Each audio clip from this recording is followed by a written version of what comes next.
오늘 시장에 영향을 줄 수 있는 뉴스들만 미리 확인해 보겠습니다. 뉴스 보고 전략 정비하는 시간 세 분과 함께 하시죠.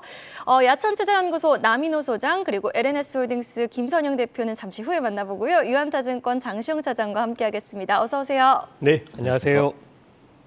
자, 바로 주요 투자 뉴스부터 화면을 통해 확인해 보시죠. 이재용 삼성전자 부회장이 다음 달 영국 출장길에 오릅니다. 영국 팹리스 기업인 암즈 인수를 위한 행보에 나설 수 있다는 관측이 제기되고 있습니다. 디램과 낸드 플래시 주요 제품이 8월 1%대 하락세를 기록했습니다. 메모리 겨울이 장기화되는 모양새입니다. LG에너지솔루션이 GM과 합작해 만든 첫 번째 배터리 공장이 생산을 시작했다고 로이터 통신이 보도했습니다. 가덕도 신공항 건설이 본격 추진됩니다. 국토교통부는 가덕도 신공항 기본계획 수립을 위한 용역에 착수한다고 밝혔습니다. 한일시멘트, 성신양회 등 주요 시멘트사들이 오늘부터 시멘트 가격을 인상합니다. 중소레미콘사들은 내일 긴급회의를 열고 파업 여부를 결정하기로 했습니다.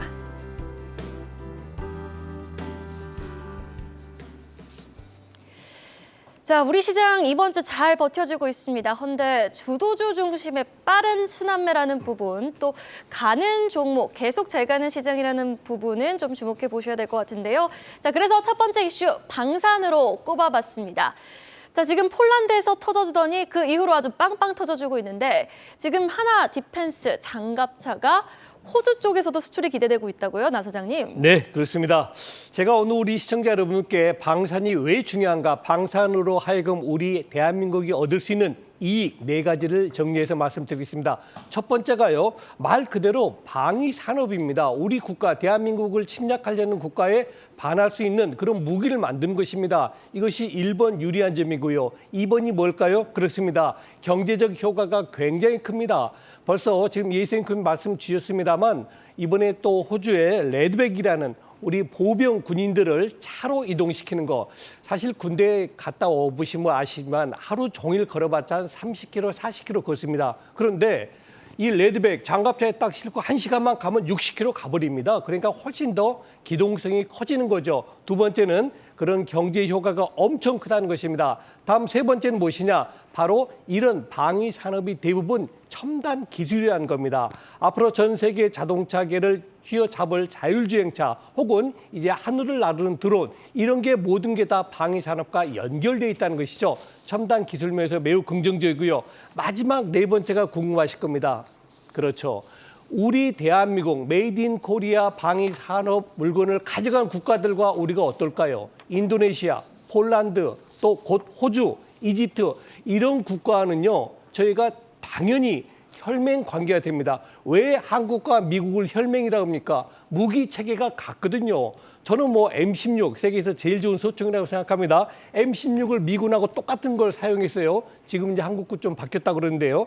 자, 이런 식으로 방위 산업은 단순하게 수출을 많이 하는 것이 아니고 그 방위 산업이 이루어짐으로써 국가 경제 발전은 물론 궁극적으로는 정말 그들 국가와 상대편 국가와 우호 관계도 커진다는 점입니다. 자, 마지막입니다. 최근에 방위 산업 주가들 많이 올랐어요. 전 지금 여러분에게 방위 산업 주가 사십시오 이 얘기가 아닙니다. 그런데 2020년도에 2021년도 작년도 얼마였죠? 우리가 총 9조였습니다. 벌써 2022년도 지금 9월밖에 안 됐는데도 불구하고 25조를 넘어섰어요. 이 얘기는 무슨 얘기냐? 대한민국 방위 산업은 이제 끝물이 아니고 시작한다. 보통 산업이 시작하면 한 10년 주기로 가죠. 그래서 우리 물건을 가져간 국가들이 앞으로 5년, 10년 동안 계속 한국 물건을 쓸 수 있기 때문에 방위 산업에 대한 기대감은 앞으로도 무한대응으로 크다라고 말씀드리겠습니다. 네, 자, 이렇게 방산은 2022 올해의 테마가 있다면 단연코 대상을 줄 수 있을 만큼 지금 뜨겁습니다. 그런데 하나 에어로스페이스 같은 경우는 뭐 7월 중순에서 4만 원대였던 주가가 이제는 8만 2천 원을 찍었습니다. 어제 8만 2천 원 찍었거든요. 그런데도 지금 매수를 할 수 있는 구간일까요? 어떻게 보세요, 장시영 차장님? 모르겠습니다. 일단 방산주에 대한 어떤 주가의 어떤 강세가 너무나도 이렇게 세기 때문에 이거를 뭐 추가적으로 더 추격 매수를 하셔라 마셔라 이렇게 말씀드리기보다는 사실 지금 그 하나 에어로스페이스를 비롯해서 뭐 LIG, 넥스원 다른 기타의 방산 관련 종목들이 주도주로서 뭐 시장을 좀 이끌고 있다라고 좀 판단하셔도 될 것 같고요. 이런 부분들이 기단 뭐 테마로 엮여서라기보다는 실적이 굉장히 좀 증가하는 것들이 좀 있습니다. 그러니까 폴란드를 비롯해서 호주 그리고 UAE, 이집트 여러 국가에서 국내 이제 방산 관련 업체들의 수주가 이어지고 있는데요. 하나 디펜스 같은 경우는 지난해 신규 수주가 3조 원 이상을 기록을 했습니다. 하나 디펜스는 하나 에어로스페이스의 100% 자회사라고 보시면 될 것 같은데 지난해 말 수주 잔고가 4조 8천억이 넘어가는 수준이고요. 올해 폴란드 신규 수주 그리고 또 뭐 호주 관련된 해외 신규 수주 증가가 만약에 더 추가적으로 있다고 한다면 괄목할 만하게 이제 수주 잔고가 증가될 것으로 좀 예상이 되는데요. 이런 신규 수주는 뭐 무조건 향후에 매출 성장성에 대한 어떤 가속도 이런 부분들로 좀 이어질 것으로 좀 보여지기 때문에 실적이 보다 더 나아질 것으로 좀 판단이 되고 있습니다. 하나가 또 방산 부분 인수하고 하나 디펜스를 좀 합병할 예정인데 이렇게 되면 추가적으로 우주 발사체 관련된 부분부터 탄약, 레이저, 대공무기, 그러니까 이 한화 에어로스페이스 같은 경우는 지상에서부터 항공, 우주에 이르기까지 종합 방산 기업으로 좀 도약할 수 있을 것으로 좀 보여지기 때문에 하나 디펜스의 실적, 하나 에어로스페이스의 우주항공 관련된 실적, 또 하나 방산 관련된 실적 부분들이 지속적으로 좀 겹쳐지고 좀 늘어나다 보면은 국내 방산 관련 업체 중에는 가장 큰 강점이 있을 것으로 좀 판단이 됩니다. 그리고 매출이라든지 수익성 이런 부분들도 추가적으로 계속 늘어날 것으로 좀 보여지기 때문에 장기적으로 좀 계속 지켜보시면서 매수 타이밍을 조금 찾아보시면 좋을 것 같습니다. 네, 또 지난달에는 계속해서 폴란드가 나왔다면 이번 달에는 방산, 호주를 계속해서 자주 언론에서 볼 수 있을 듯합니다. 자, 이어서 이렇게 주도 섹터가 있다면은 다소 소외받는 섹터가 또 있습니다. 반도체 이야기도 한번 해보도록 하겠습니다. 지금 전자닉스 갖고 계신 분들은 얼마나 또 답답하실까요? 지금 8월 디램, 낸드 가격이 또 하락세를 보였는데요. 지금 4분기도 하락세가 전망이 되고 있다는데 지금 하반기 때 얼마나 또 우려를 해야 되는 상황입니까, 대표님? 네, 말씀하신 대로 디램과 낸드 플래시 주요 제품 가격이 1%대 하락세를 보였다는 그런 소식이 좀 들려왔습니다. 31일 날 시장조사 기관이죠. 트렌드포스 항상 발표하는 기관인데 여기서 이제 8월 PC용 디램의 범용 제품의 평균 고정 거래 가격이 평균 2.85달러 정도로 이제 기록을 했는데 이건 지난달에 2.88달러보다 좀 더 떨어졌습니다. 한 1.04% 정도 떨어진 수치라 보시면 될 것 같은데 일단 디램 가격은 지난 1분기 때부터 3분기까지 작년에요. 1분기, 3분기까지 상승세를 타다가 작년 10월에만 9.51%가 급락했고요. 그 이후에 이제 가격 하락에 대한 우려가 좀 커졌죠. 그러면서 올해 1월에만 8.09% 하락을 했다가 보합세를 한 3달 정도 유지됐고요. 5월 달에는 다시 1.76% 빠졌고 그리고 지난달에도 하락을 했습니다. 일단 가장 큰 문제는 이제 트렌드포스트에서 말한 가장 큰 문제는 전체 거래량이 좀 줄어들면서 가격이 하락한 부분이 좀 제일 걱정된다는 얘기를 했는데 일단 작년에 1에서 3분기 사이에 많이 올랐다는 부분을 먼저 여러분들 좀 아셔야 될 것 같고요. 최근에 그 고부가 가치 제품이라고 한 DDR5의 전환기가 있는데 아직은 DDR5가 DDR4에 비해서 뭐가 좋은지 성능이 눈에 띄게 향상시키지 못했다는 분석이 나오면서 기대감을 좀 충족시켜주지 못하고 있는 그런 상황입니다. 이 디램과 함께 대표적인 메모리 반도체인 낸드 플래시 가격도 지금 최근에 하락세를 이어가고 있는데 지난 7월 달에 SK하이닉스 2분기 컨퍼런스 콜에서 여러분 잘 아시겠지만 하반기에는 메모리 수요가 당초 대비 예상 상당한 조정이 있을 것이다라고 한 부분이 좀 있을 거예요. 그래서 여러분 아마 이 부분 기억하실 텐데 그렇다 하더라도 최근에 이제 삼성전자, SK하이닉스는 바닥에서 그래도 좀 살아나는 흐름, 특히 어제 같은 경우는 좀 괜찮은 흐름을 보였습니다. 많이 힘드시겠지만 어쨌든 반도체에 투자하고 계신 분들은 그만큼 사실 시가총액 상위 종목들이나 좀 큼지막한 종목들이 많이 이 업종에 좀 몰려 있는 것 같은데 사이트를 좀 그만큼 좀 어려우시겠지만 조금 더 길게 가지시고 투자를 이어가셨으면 좋겠다는 말씀드리고요. 관련주로 직접적으로 영향받는 기업도 있으면은 잘 체크하셔가지고 투자해 보시면 좋을 것 같다라는 의견 드리겠습니다. 네, 자 그러면 장시영 차장님께는 이렇게 질문을 한번 해보도록 할게요. 내가 전자닉스를 지금 보유하고 있는데 포트에 지금 주도주가 없어요. 태양광 같은 방산 같은 주도주가 없어요. 그럼 지금 좀 초조하겠죠? 그럼 지금이라도 전자닉스를 끊고 주도주에 편승을 해야 될까요? 아니면은 지금이라도 전자닉스 모아가야 될까요? 일단은 하반기에 대한 어떤 기대를 조금 해보시면서 전자닉스는 바라보셔야 될 것 같습니다. 그러니까 사실 메모리 반도체에 대한 수요가 급감하고 있는 가운데 우리가 메모리 반도체 사업의 어떤 전망이라든지 수익성 이런 부분들에 대해서 좋아질 것이다라는 기대를 가지고 국내 반도체 업체 삼성전자 하이닉스를 바라보는 것은 좀 무리가 있을 것 같고요. 현재 우리가 삼성전자 하이닉스에 기대해야 할 곳은 딱 한 군데의 사업 분야밖에 없습니다. 결국은 파운드리 시장에 대한 어떤 점유율 상승 이 부분만이 이 전자닉스의 주가 상승에 필요한 모멘텀이라고 말씀드릴 수가 있을 것 같습니다. 삼성전자 같은 경우는 3나노 공정 양산에 성공을 했고요. 하이닉스 또한 8인치 비메모리 파운드리 업체인 키파운드리를 인수를 완료를 했습니다. 그러면서 비메모리 파운드리 사업에 좀 박차를 가하고 있는 상황인데요. 이런 가운데 이제 최근에 구글이 모바일 칩을 삼성 3나노에 맡기기로 했다라는 뉴스가 나오면서 이 파운드리 사업에 대한 하반기 기대감이 좀 살아나고 있는 상황입니다. 최근에 TSMC의 3나노 수율이 80%대라는 대만 뉴스가 나오기는 했는데요. 현재까지는 공식적인 수율을 공개하지 않은 삼성이 이보다 더 높은 어떤 수율을 공개하게 된다면 업계 레퍼런스가 더욱 높아질 것으로 판단이 되고 있습니다. 그러면 이제 다른 어떤 IT 업체로부터 추가적인 어떤 대규모 물량 수주도 기대해 볼 수 있는 상황이기 때문에 이런 부분들 좀 관심 가지시고 바라보시면 좋을 것 같고요. 옴니아라는 시장 조사 업체에 따르면은 올해 글로벌 파운드리 공정이 3.5% 정도 수준인데 3나노 기술이 2026년도가 되면은 20% 가까운 수준으로 점유율이 대폭 상승할 전망입니다. 그러면 최근에 TSMC가 칩 가격까지 지속적으로 인상하게 되는데 향후 삼성전자가 수율에 안정적인 어떤 수율 안정화에 성공을 하고 TSMC의 점유율을 조금씩 뺏어올 수 있다고 한다면 그게 주가 상승의 어떤 바로미터가 될 수 있을 것으로 좀 말씀드리고 싶고요.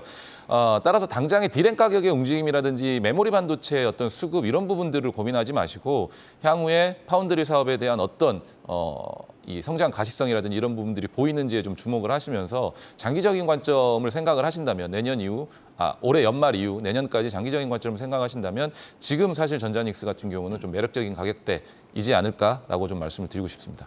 주도주냐 전자닉스냐는 개인의 투자 성향이겠지만 반도체 섹터는 긍정적으로 보신다 이런 말씀이시네요. 자, 그럼 이어서 주도 섹터는 아니지만 차기 주도 섹터가 될 만한 깜냥을 갖고 있는 섹터로 한번 넘어가 보도록 하죠. 리오프닝 섹터입니다. 주변에 이거 풀려서 지금 좋다는 분들 제 주위에 너무 많습니다. 또 9월에 추석, 10월에 우리 2번 쉬거든요. 추석 전에 풀어줘서 너무 좋다고 하는데 어떤 의무가 중단되는 겁니까, 나 소장님? 네, 그렇습니다.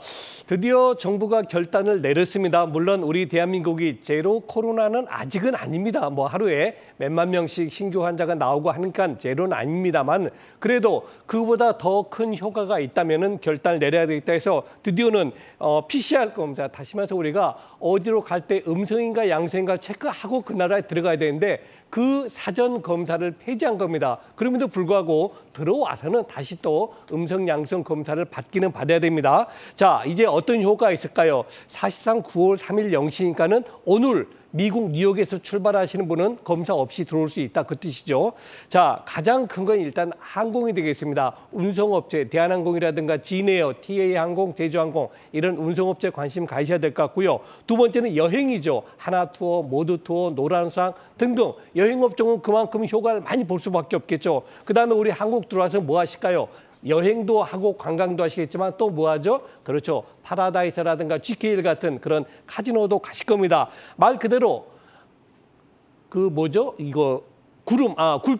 없는 관광 사업이 정말 대한민국의 가장 강점 아니겠습니까? 자본금이 덜 들어간 관광 사업. 아마 이번에 코로나 음성 사전 검사를 폐지함에 따라서 우리 대한민국을 찾는 외국인들이 더 많아질 것이고 자연스럽게 그와 관련된 면세점이라든가 유통업이라든가 호텔업 등 여러 관련 사업들이 훨씬 더 지금보다는 더 활성화될 것이다라는 말씀을 드리겠습니다. 네, 알겠습니다. 자, 리오프닝주 뉴스 확인해 봤고요. 다음 뉴스로 넘어가 보죠. 드디어 이제 이쪽도 첫 삽을 뜨는 건가요? 가덕도 신공항 건설 본 궤도에 오릅니다. 아무래도 2030년 부산 엑스포 유치라는 공동 목적이 있으니 이를 위해서는 주어진 시간이 사실 너무나 촉박하죠. 기사에서는 지금 기본 계획 수립을 위한 용역을 착수한다라고 되어 있는데 공사가 그럼 이제 시작한다는 겁니까, 대표님? 네, 그동안 사실 말은 되게 많이 나왔습니다. 뭐 한이 많이부터 시작해가지고 굉장히 많은 이슈가 나왔었는데요. 일단 어제 말씀드린 대로 이제 국토부가 이제 가덕도 신공항 기본 계획 수립을 위한 용역에 착수한다라고 밝혔습니다. 일단 용역에 착수한다는 얘기는 이제 뭔가 사업을 뜨기 시작하겠다라는 그런 의미로 받아들이시면 될 것 같고요. 지난해 3월 달에 특별법이 제정되고 공포된 이후에 올해 4월까지 타당성 조사를 좀 실시했습니다. 그리고 이제 예비 타당성 조사까지 면제를 받는 상황인데 국토부는 기본 계획 수립 과정에서 사전 타당 조사에서 제시된 공사 기간이나 아니면 건설 공법이 보통 이제 매립으로 갈지 부유식으로 갈지 이런 것들에 얽매이지 않고 현재까지 이제 도출된 다양한 어떤 의견에 대해서 객관적으로 검토를 하고 최적의 대안을 마련할 계획이다라는 그런 내용을 멘트를 했습니다. 일단 가덕도 신공항은 해상에 입지했습니다. 보통 공항에 방금 이제 그림을 보니까 뭐 미국의 샌프란시스코 공항 이런 데 좀 비슷한 것 같은데 사실 해상 중간에 있으면 비행기가 이륙하고 내릴 때 이제 해풍의 영향을 좀 많이 받거든요. 그래서 이렇게 지을 때 이제 공법 자체가 보통 이제 일반 땅에 있는 공항보다는 좀 어려운 그런 공법이라고 좀 보시면 될 것 같습니다. 어쨌든 이제 공사 난이도가 높습니다. 이 점과 2030년도 부산 세계박람회 유치를 지원하기 위해서 좀 조속하게 건설이 필요하다는 점을 고려했는데 사실 공항 솔직히 저는 조속하게 건설하는 거 굉장히 반대하는 사람 입장으로서 이런 멘트는 조금 좀 주의를 해야 될 것 같죠. 물론 이제 최대한 빠르게 효율성 있게 하는 건 좋지만 공항은 안전과 연결되어 있고 사실 이 해상공항 같은 경우는 굉장히 난이도가 높습니다. 이에 따라서 서두르는 것보다는 짓더라도 정말 안전이 확보된 어떤 건설했으면 좋겠다는 개인적인 의견을 가지고 있고요. 어쨌든 여러 가지 방안에 대해서 적극적으로 검토할 거다라는 그런 발언을 했습니다. 관련주들 사실 이게 굉장히 오래된 것 같아요. 연달이가 넘어가는 것 같은데 아주 반짝할 수도 있는데 사실 이게 어떤 단기성 이슈로 인해서 주가를 끌어올리는 것 가능할 수도 있습니다. 하지만 정말 단기적으로 이슈가 끝날 수도 있고요. 뭐 이런 가덕도 신공항 이로 인해서 뭔가 리오프닝에 연결된다든지 이런 부분을 좀 중장기적으로 해석을 하셔야 되지 이게 뭐 이거 짓는데 용역 착수했대 오늘 주가가 급등하겠네 이런 식으로 연결하면 조금 무리가 있으니까 이 부분만 한번 체크해 보시면 좋을 것 같습니다.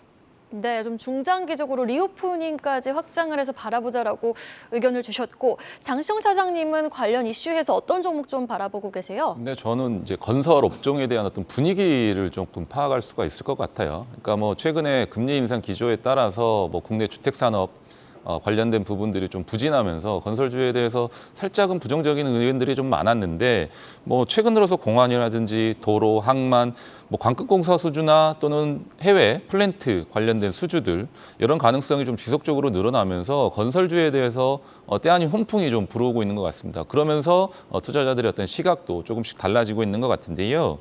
유가가 이 레벨이 상승을 했죠. 그러면서 중동발 어떤 석유화학 플랜트 수주가 코앞으로 좀 다가오고 있고요. 에너지 대란에 따라서 해양 천연가스 관련 플랜트 사업도 수주 가능성이 좀 높아지고 있는 상황입니다. 더군다나 최근에 가장 핫 이슈죠. 사우디 네옴시티 관련 이슈.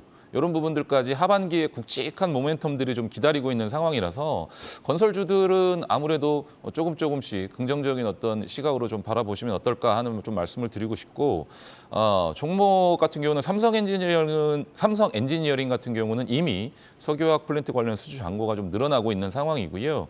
현대건설은 강력한 어떤 주택 사업 잔고를 바탕으로 해서 네옴시티 관련된 수주 가능성도 좀 늘어나고 있는 상황으로 건설주 대장으로 좀 업종을 리드하고 있는 것 같습니다. 그리고 DLENC 같은 경우도 최근에 뭐 이런 이란 제재가 풀린다 만다 이런 이슈들이 조금 있는데 이게 만약에 풀릴 경우에 묶여있던 어떤 대규모 사업이 재개가 됩니다. 그러면 그런 기대감까지 또 모멘텀이 좀 살아나면서 주가가 조금 이렇게 좋아질 것으로 좀 보여지니까요. 요 세 종목들 좀 관심 있게 지켜보시면 좋을 것 같습니다. 건설에 조금 더 포커스를 맞춰보자라는 말씀해 주셨습니다. 자, 이어서 다음 이슈입니다. 우리 친환경 수소 섹터로 한번 넘어가 보도록 할까요? 친환경이긴 한데 주가가 철저히 소외됐던 쪽이죠.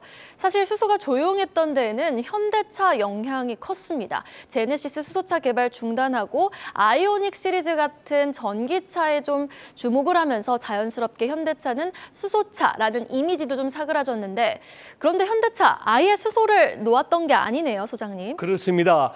지금 이 앵커님이 말씀 주셨습니다만 수소차 수소차 지금 조용하지만 절대 우리가 앞으로도 조용해서는 안 됩니다.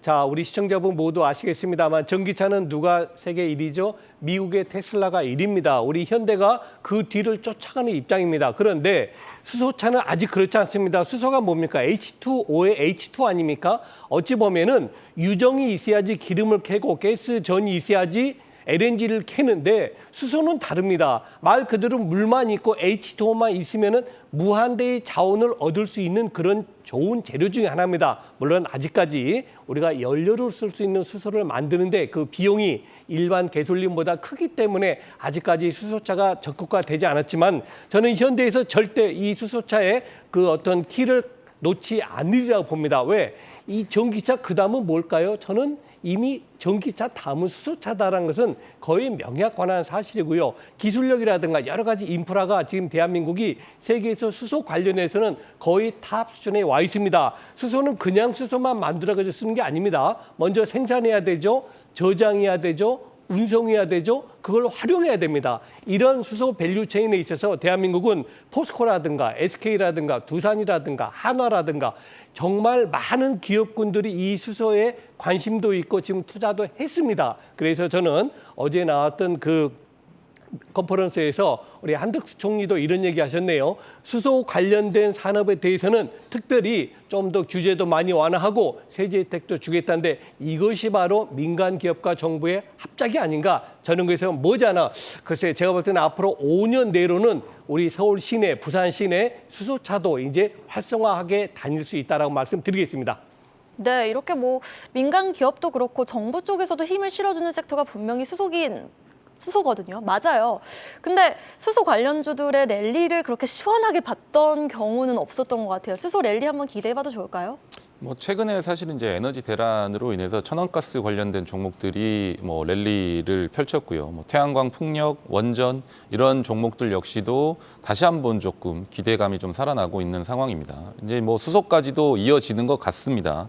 근데 사실 이제 신재생 에너지 같은 경우는 화석연료를 완벽하게 대체하기까지 좀 시간이 걸리는 상황이라서 테마성 느낌으로 시장에서 좀 주목을 많이 받아왔었죠. 근데 지금의 상황은 좀 다르다라는 거죠. 뭐 에너지 대란으로 인해서 전체적으로 어떤 뭐 화석 연료라든지 이런 부분들이 부족 현상 그리고 가격의 어떤 급등 현상 이런 부분들을 좀 느끼면서 이런 친환경 에너지 사업들이 빠르게 성장 가도에 올라가는 중이라고 좀 말씀을 드리고 싶고요. 수소 산업 역시도 인프라에 대한 어떤 고민이 항상 염려되었는데 정부와 민간이 또 속도를 붙이기 시작하면서 기대감 역시 다시 한번 좀 살아나고 있는 상황이다라고 좀 말씀을 드리고 싶습니다. 뭐 관련 종목으로는 뭐 수소 스테이션 관련해서 EM코리아 좀 관심 있게 좀 지켜보시면 좋을 것 같고요. 수소 저장 연기 관련해 가지고 일진 하이솔루스 그리고 수소 연료전지 관련해서 두산 피어셀 요 세 종목 정도만 이렇게 추려 가지고 관심 있게 좀 지켜보시면서 매수 타이밍을 좀 찾아보시는 게 어떨까 이렇게 좀 말씀드리고 싶습니다. 네, 수소 관련한 이슈까지 터치를 해봤습니다. 자, 그럼 수소 이야기 나온 김에 마지막 뉴스까지 친환경으로 마침표 찍어보죠. 자, M&A의 귀재 SK그룹. SK의 친환경을 향한 거침없는 행보는 이어지고 있습니다. 자, 3강 M&T. 이제 SK그룹으로 편입이 된 거죠, 선영 대표님? 네, 맞습니다. 뭐 M&A의 규제라고 말씀하셔서 이제 최근에 이제 대기업 M&A에 대한 얘기를 살짝 먼저 말씀 좀 드리면요. 최근에 뭐 여러 가지 이슈들이 있긴 하지만 뭐 SK그룹을 비롯해서 삼성그룹 모든 기업들이 지금 돈을 좀 풀고 있습니다.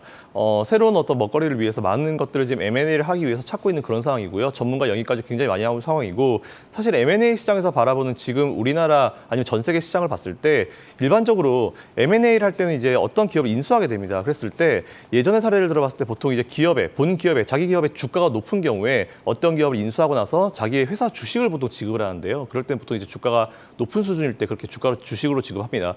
하지만 최근에는 이제 금리 인상기인데도 불구하고 보통 일반적으로 이제 많이 돈을 땡겨서 이제 론을 받아가지고 이제 지급하는 경우가 많은데 최근에는 이제 아무래도 금리 인상기이기 때문에 론을 받게 되면 부담이 있을 수 있습니다. 그래서 보통은 지금 주가가 정말 많은 분들이 걱정하시는 대로 주가 고점이라고 한다 하면은 이제 M&A를 하면서 이제 자기 회사 주식을 주는데 미국에서 지금 자기 회사 주식을 주는 퍼센티지가 굉장히 낮습니다. 지금 거의 10%도 안 되는 수준이고요. 그 얘기는 모든 기업의 CEO들이 우리 회사 주가 지금 현재 고점과 전혀 관계가 없다라는 이런 의미로 많이 해석을 하고 있어요. 그래서 실제로 M&A 시장에서 바라보는 지금 전 세계의 어떤 그 상태는 아직까지 뭐 증시의 고점은 아니다라는 그런 이런 얘기를 많이 하고 있으니까 이 부분 한번 체크해 보시면 좋을 것 같고요. 국내 기업들 사실 마찬가지인 것 같습니다. 대기업들 사실 예전에 IMF 때 생각해 보면은 정말 어려운 시기에서 이제 회사의 자본금을 많이 가지고 있죠. 돈을 많이 가지고 있고 유보금을 많이 가지고 있는데 최근에 보시면 유보금을 풀기 시작했습니다. 정말 많은 돈을 풀면서 회사의 어떤 미래를 위해서 이제 투자를 하고 있는 상황인데 SK그룹, 삼성그룹 마찬가지로 났습니다. SK그룹 얘기 한번 해보면요. 잘 아시는 대로 삼강 M&T는 제주도 가면 많이 보셨을 겁니다. 국내 최초 해상 풍력 발전 설비 하부 구조물을 성공적으로 제작합니다. 그래서 세계적으로 기술력을 인정을 받고 있는 기업이고요. 근데 그 삼강 M&T의 최대 주주가 원래는 이제 송무석 외 4인이었는데 공시를 살펴보니까 SK 에코플랜트로 변경되었다라는 부분을 어저께 공시를 했습니다. 최대 주주 변경은 3자 배정 신주 인수 그리고 이제 구주 양수도 계약에 따라서 이제 진행이 된다 하고요. 지분율은 31.52%가 들어가는데 SK 에코플랜트가 삼강 M&T와 이런 관계를 맺는다는 건 당연히 이제 자기들이 가지고 있었던 기본적인 어떤 사업의 방향에 따라 가지고 진행되는 거라 보시면 될 것 같습니다. 어쨌든 앞에서 제가 잠깐 M&A 말씀드렸었는데 우리가 사실 주식으로만 봐서 이제 시장을 판단하는 경우가 되게 많아요. 근데 M&A 시장에서 바라보는 현재 각 기업의 밸류, 사실 M&A 하는 사람들이 제일 잘하는 게 뭐냐면은 기업의 가치 평가입니다. 일반 증권사에서 하는 것과는 다르게 스스로의 어떤 가치 평가 가지고 있는 기준이 있기 때문에 M&A 하는 사람들이 보는 시장에 봤을 때 미국 시장이나 우리나라 시장은 아직까지 고점은 아니다라는 그런 말씀을 첫 번째로 좀 드리고 싶고요. 두 번째로는 기업들이 위기 상황이 정말 왔다라고 하면은 돈 안 풉니다. 근데 기업들이 많이 돈을 풀고 있다는 것 자체가 여러분들이 좀 생각해 보실 내용들이 좀 많은 것 같습니다. 어쨌든 SK 에코플랜트 앞으로 한번 여러분들이 관심 가져보시면 좋을 것 같고요. 신재생 에너지 관련주들도 여러분들이 한번 앞으로 쭉 지켜보시면 좋을 것 같습니다. 네, 이렇게 해서 M&A 이슈와 신재생 관련, 풍력 관련 이슈까지 좀 정리를 해봤습니다. 자, 지금 미 나스닥 선물이 상승으로는 출발을 했지만 하락 전환을 해서 낙폭 키우고 있는데 미국 시장은 지금 계속해서 하락세를 지속하고 있고 우리 시장은 버텨주고 있거든요. 오늘장 전략으로 마무리해보죠. 먼저 나 소장님부터요. 네. 제가 어제까지는 자신 있게 미국 시장 너무 걱정하지 마십시오. 우리 시장과 미국 시장은 하루하루는 다릅니다라고 말씀드렸는데 오늘은 조금 상황이 다를 것 같습니다. 왜냐하면 미국이 오늘까지 어떻습니까? 연 4일 내리 하락했습니다. 게다가 더 문제는 지금 나스닥 선물 지금도 빠지고 있습니다. 그러니까 본장에서도 하락, 또 지금 우리 시장에 영향되는 86포인트 하락, 0.7% 추가 하락했습니다. 그러면 우리 시장이 좋지 않겠죠? 자, 그런데 제가 오늘 우리 시청자 여러분께 중요한 말씀 한 말씀 드리겠습니다. 어제요, 외국인들이 우리 시장이 왜 어제 22포인트나 올랐냐? 외국인들이 선물 매수를 꾸준하게 해줬기 때문이거든요. 그런데 어제 끝날 때 재미난 일이 있었어요. 지금 자료 나오고 있죠. 3,746억을 팔았습니다. 저게 무슨 소리냐면요. 오후 3시 반까지는 계속 매수하다가 마지막에 끝날 때 3,740억을 팔았던 얘기입니다. 자, 저는 어제 굉장히 고민 많이 했어요. 이거 외국인이 실수로 주문을 잘못 낸 것인지 아니면 정말 오늘 미국 시장이 박살 날 것을 미리 알고 그랬는지 굉장히 궁금합니다. 우리 선물의 이해가 조금 적으신 분이 있어서 제가 해석을 해드리면은 쇠고기가 지금 한 근에 4만 원입니다. 대략. 돼지고기가 한 근에 3만 원이라고 가정해 보십시오. 그런데 갑자기 쇠고기 가격이 2만 원이 됐다. 4만 원에서 2만 원 됐다. 그럼 여러분 돼지고기 드시겠습니까? 쇠고기 드시겠습니까? 무조건 쇠고기 먹어야 되죠. 그거나 똑같습니다. 선물이 어제 322에 있다가 코스피 200은 종합주가지수는 321에 있었어요. 그러니까 이게 정상인데 어제 끝날 때 선물이 확 밑으로 눌려버렸단 말입니다. 자그마치 1.9나 눌렀기 때문에 오늘 아침 시장은 어떻게 되냐면요. 선물만 사면요. 삼성전자, 하이닉스, 포스코 무조건 주식을 팔면 돈을 벌게 돼 있습니다. 그러니까 이걸 용어로는 베고데이션 상태라 그러는데 그냥 베고데이션이 아니고 너무너무 차이가 큰 베고데이션을 만들었기 때문에 저는 오늘 아침에 외국인들의 매매 동향 굉장히 관심 있게 볼 건데요. 선물을 많이 올리든가 안 그러면 현물 주식을 팔든가 둘 중에 하나를 취할 것 같습니다. 왜? 그래야 자기들이 이익을 보니까. 자, 결론입니다. 지금 종합주가지수는 2,472포인트고요. 저는 2,450 밑으로는 쉽게 안 갈 겁니다를 여러 번 강조드렸습니다. 그런데 다음 주 목요일이 이제 옵션 만기일이죠. 그래서 그렇다고 해서 여기서 크게 올라갈 걸 기대하지 않고요. 제가 봐서는 2,450을 저점으로 그리고 2,500포인트를 단기 고점으로 보는 좁은 박스권에서 움직일 것이 예상됩니다. 오늘 하루 조금 더 외국인들의 선물 매매에 관심을 가져주시면 좋겠습니다. 주요 포인트는 외국인의 선물 매매 동향이겠네요. 네. 지켜보도록 하겠습니다. 자, 이어서 김선영 대표님의 전략도 들어보도록 하겠습니다. 네, 일단 미국에서 요즘에 좀 가만히 보면은 연준 위원들은 다들 똑같이 매파적인 얘기만 하고 있습니다. 뭐 농담으로 이제 FOMC 문 열면 다 매만 날아다닌다 이런 얘기를 하고 있는데 일단 그 정도로 굉장히 지금 어려운 상황이다라고 보시면 될 것 같은데 일단 제가 봤을 때는 연준 위원들도 지금 제일 많이 보고 있는 게 CPI 한 번 더 기다리는 것 같습니다. 사실 되게 재밌었던 게 8월 달에 유가가 좀 안정을 찾는가 싶더니 월말로 갈수록 갑자기 유가가 올라가더라고요. 잘 아시는 대로 이제 CPI를 구성하는 항목 중에 보통 제일 많이 영향을 주는 게 유가 그리고 렌트비, 집값인데 최근에 미국의 집값이 좀 꺾였다는 얘기 좀 나오고 있죠. 게다가 유가에 대한 부분도 월말에 좀 올라가더니 갑자기 어제 그제 좀 큰 폭으로 하락을 했습니다. 어제도 보니까 종가 기준으로 뭐 3% 가까이 하락을 했는데요. 어쨌든 이렇게 되면은 지금 예상으로 나와 있기로는 이제 85 정도, 8.5 정도 되나, 이제 8.5에서 8.7로 좀 올라간다라고 했는데 막판에서 유가가 좀 이렇게 떨어졌기 때문에 사실 CPI 잘 모르겠습니다. 실제 발표돼봐야 될 것 같고요. 어쨌든 CPI가 발표되고 나서 9월 FOMC가 진행되는데 과연 여기서 어떻게 될지가 좀 관건인 것 같습니다. 어쨌든 우리가 일단은 미국의 CPI 발표될 때까지는 지금처럼 좀 지루한 시장이 이어질 수 있으니까 이 부분 체크하셔가지고 투자를 좀 지금은 항상 말씀드린 대로 극과 극의 전략, 정말 짧게 하시려면 짧게 하시고 길게 하시려면 길게 하시는 전략이 오늘도 유리하다라는 말씀 드리고요. 어쨌든 지금 이렇게 고래 싸움이 심합니다. 환율 시장에서 굉장히 고래 싸움이 심하기 때문에 매일매일 시시각각 대응이 안 되시는 뭐 직장인분들은 오히려 이럴 때는 잠시 뒤로 물러서서 시장 전체를 보시고 좀 사이트를 길게 가지시는 것도 좋다라는 말씀 드리겠습니다. 8월 CPI 발표 전까지는 박스권 장세가 예상된다. 여전히 극과 극 전략이 유효하겠다라고 말씀을 해주셨습니다. 마지막으로 장시영 차장님의 전략까지 들어보도록 하겠습니다. 뭐 최근에 이제 시장의 등락이 사실 이제 천국과 지옥을 왔다가는 냉탕 온탕 이런 수준인 것 같은데 뭐 저는 그냥 이런 말씀을 한번 드려보고 싶습니다. 지금 과연 내가 수익이 나고 있거나 주식을 들고 있을 때 이 주식이 더 올라가는 것을 기다리는 것이 마음이 편한지 아니면 수익 실현을 하고 일부 현금을 만들어 놓은 다음에 주식이 빠지기를 기다리는 것이 더 편한지 한 번 더 여쭤보고 싶습니다. 어떤 것이 편한지를 좀 판단을 해보시고 그 편안함을 느끼는 부분을 좀 쫓아가시는 게 좋을 것 같은데 저는 뭐 개인적으로 지금은 사실은 비워놓고 빠지기를 기다리는 게 오히려 더 편안한 시장이 아닐까 이런 생각을 좀 해보기 때문에요. 뭐 순간의 상황이 흔들리지 마시고 뭐 수익 실현이라든지 홀딩이라든지 이런 부분들을 좀 잘 판단하셔가지고 갈무리를 해야 되는 시기가 아닌가 이렇게 좀 말씀드리고 싶습니다. 네, 수익 실현과 홀딩의 타이밍을 잘 잡아보자라고 말씀해 주셨습니다. 8월 CPI 발표는 9월 13일이고요. 그리고 8월 PC 발표는 9월 30일입니다. 이 부분 또 잘 참고해 보시면 좋겠네요. 세 분과 함께 봤습니다. 야천투자연구소 남인호 소장, LNS홀딩스 김선영 대표 그리고 유한타증권 장시영 차장과 함께 봤습니다. 오늘 말씀 고맙습니다.